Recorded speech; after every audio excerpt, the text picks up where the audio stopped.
Monsieur le Président de la République, Monsieur le Premier ministre, Madame la Secrétaire générale de la francophonie, Monsieur le Vice-président du gouvernement de Wallonie, Mesdames et Messieurs les ministres, Monsieur le ministre des Affaires étrangères de Madagascar, Monsieur le Président, cher Geoffroy, et j'associe naturellement dans un même élan ton vice-président, Fabrice Le Sachet, parce que à vous deux, cette rencontre doit tant. Tu évoquais le président Macky Sall l'année dernière, et je veux convoquer un de ses prédécesseurs, justement, Léopold Sédar Senghor, puisque tu évoquais, Geoffroy, les fondations de la francophonie il y a 50 ans, Madame la secrétaire générale, 51 ans maintenant, en 1970 à Niamey. Léopold Sédar Senghor était l'un de ses pères fondateurs et il déclarait que la francophonie, c'est cet humanisme intégral qui se tisse autour de la Terre, je le cite, cette symbiose des énergies dormantes dans tous les continents, de toutes les races, qui se réveillent à cette chaleur complémentaire. Eh bien, je crois que Léopold Sédar Senghor a été entendu, parce que je ne vois pas d'énergie dormante, je vois une énergie débordante, et je vois effectivement beaucoup de complémentarités qui se sont retrouvées et qui, mutuellement, se sont stimulées, ont créé de l'émulation, et quel beau jour. Quel beau jour, on s'en faisait la réflexion avec monsieur l'ambassadeur de Djibouti.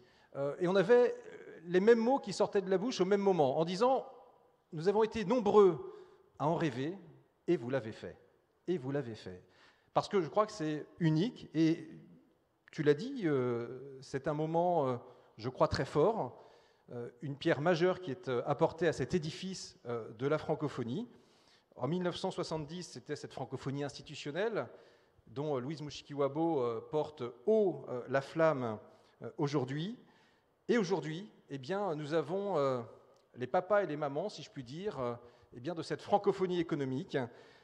C'est vous, Monsieur le Président Razoel, c'est vous, Monsieur le Premier ministre Hachi, c'est toi, Louis, c'est toi, Geoffroy. Et donc 2021 restera comme une date à marquer d'une croix blanche. Et je ne le dis pas pour faire plaisir parce qu'on est là aujourd'hui, c'est que je pense que vraiment, aujourd'hui, on change d'échelle. La francophonie économique, il y a eu beaucoup d'initiatives prises ici et là, et justement, je rends hommage également à tous ces pionniers. Il y a eu beaucoup de rapports, de colloques, etc. Mais là, on est passé aux travaux pratiques.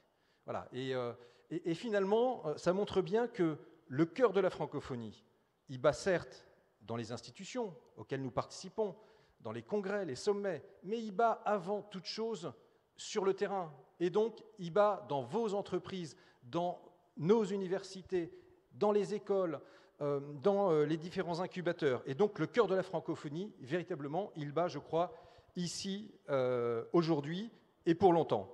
Je vais prendre un exemple, parce que l'économie, c'est avant tout, il n'est de richesse que d'homme, comme disait Baudin. Pardon, Geoffroy, je suis désolé.